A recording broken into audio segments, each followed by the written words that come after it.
Assalamualaikum warahmatullahi wabarakatuh. Waalaikumsalam warahmatullahi wabarakatuh. Jadi di sini aku mau presentasiin. Jadi ada tugas kuliah pengantar, namanya pengantar psikologi Islam. Jadi di sini tugasnya suruh nyari kasus, terus suruh analisis juga. Jadi aku ambil kasus tentang pembulian yang dilakukan oleh 4 orang anak yang ada di Cilacap, Jawa Tengah. Dimana anak ini itu masih di bawah umur semua dan telah menelan korban sebanyak 2 orang. Itu temannya sendiri, teman beda kelas gitu.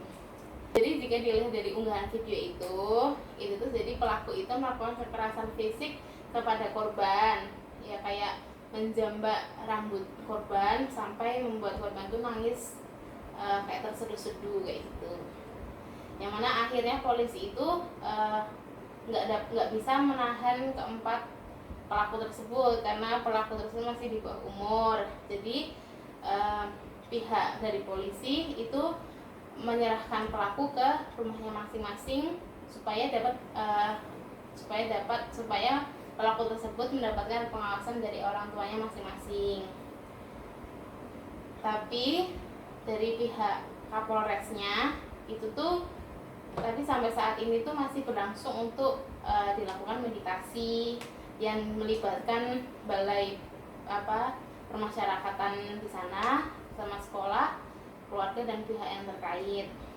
Jadi di sini tuh ada disuruh kasih 2 perspektif dari kasus ini tuh, suruh melihat dari 2 perspektif, yaitu dari perspektif psikologi dan perspektif agama Islam.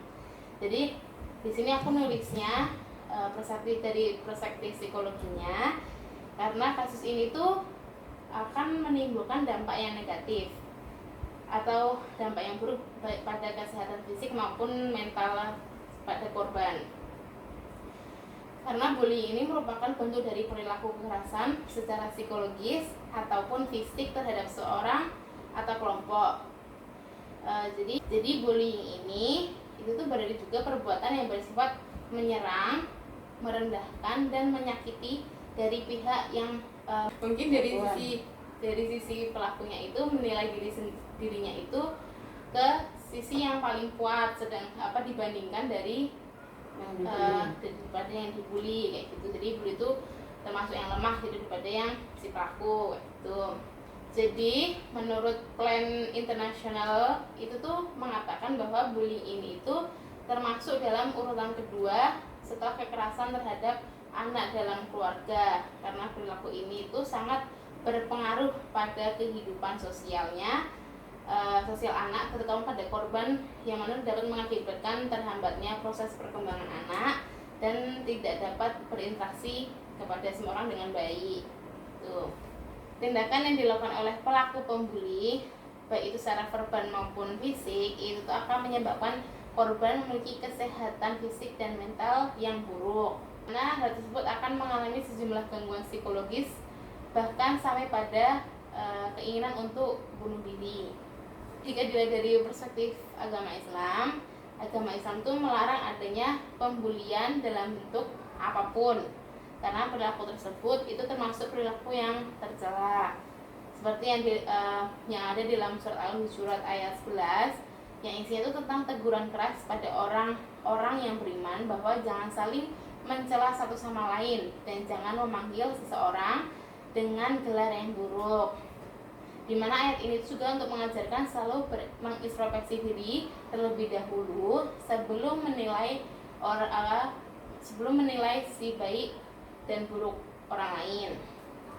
Penyebab dari bully ini itu juga bisa dikarenakan adanya kekurangan rasa persaudaraan antar sama umat manusia. Jadi oleh karena itu sebagai sesama muslim dan sama manusia harus menjaga dan menebar kasih sayang kepada semua, bukan malah sebaliknya yang mana melakukan perbuatan yang zalim kepada sama manusia. Jadi sekian presentasi dari aku tentang kasus pembulian yang dilakukan oleh 4 orang perempuan anak di bawah umur yang ada di Cilacap, Jawa Tengah. Terima kasih. Assalamualaikum warahmatullahi wabarakatuh. Waalaikumsalam warahmatullahi wabarakatuh.